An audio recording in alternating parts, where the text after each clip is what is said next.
Morning. The first day of the last week of the first phase of the budget session is all set to be a stormy one. The land bill still tops the opposition agenda after the government steamrolled the controversial land acquisition bill through Lok Sabha last week.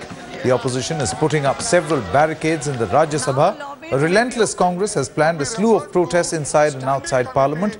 The party will raise the watering down of clauses for the welfare of farmers on the floor of the House. The youth wing of the Congress is all set to join in with the Parliament gherao planned by its workers. In addition, farmers from Uttar Pradesh will also stage a protest against the bill. As the government braces for the multi-pronged offensive from across the political spectrum, will it be able to scuttle protests? It's a big headache for the Modi government, and there seems to be a three-pronged strategy as far as the opposition is concerned. Strategy number one, the opposition is likely to protest inside and outside Parliament against the land bill. Now, the strategy number two is that the Congress is likely to raise the snooping row and also protest the cops visiting Rahul Gandhi's residence. Remember, there was a huge controversy over that point as well.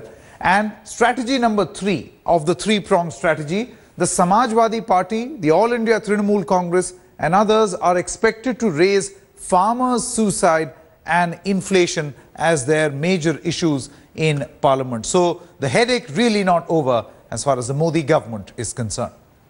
All right, let's quickly go across to Maha Siddiqui, who joins us from outside the Parliament at this moment. Maha, trouble really not over as far as the Modi government is concerned. I mean, they were able to pass the land bill with 9 amendments, and they thought that this entire tension related to the land bill will actually end there and then.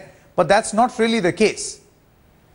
Absolutely, Sanket. It's a tough week ahead for the government, especially in the Rajya Sabha. The government has already said that the Rajya Sabha from today on will sit beyond 7 p.m. to finish the legislative work, the business of the House that has been pending. But the government does realize that they need adequate time to get their pet legislation, that is the land bill, passed, if at all, in the upper house. In the lower house, they have the majority, and that's what the JDU, the Samajwadi Party, the RJD have been ruing about, even the Congress, saying that they have a brute majority, as many have put it, and that is why they have been able to pass a legislation that they found anti-poor, anti-farmer. But they say that in the upper house, where they have the numerical strength, they are going to assert that. The Congress, as you have pointed out, is going to be protesting outside Parliament today. They are but what really is the strategy of the Treasury benches, Maha? Because Rajya Sabha remains a big issue of concern for the government. We are aware of that. What really is the strategy that the Treasury benches actually have to overcome this? Well, the government already kind of unveiled its strategy last week itself. It agreed to send 2 of the other contentious bills that were replacing ordinances, that is mines and minerals and coal mines, to the select committee to pacify the opposition in the upper house.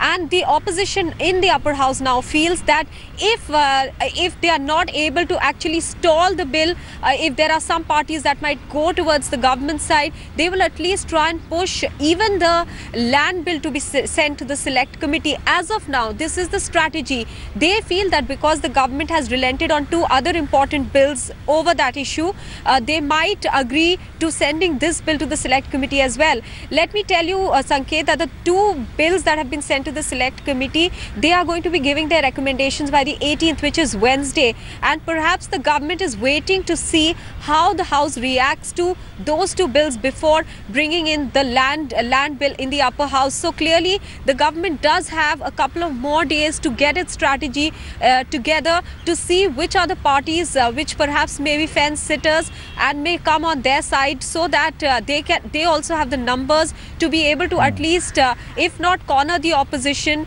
and push the bill through, but at least kind of posture that they do have the numbers, and worst comes to worst, they can bulldoze the House, as the opposition has been putting it there. Then the whole issue of a joint session, at least as of now, nobody has been speaking about it. But that again, if the government wants, can be pushed through, although it's the last resort that any government would want.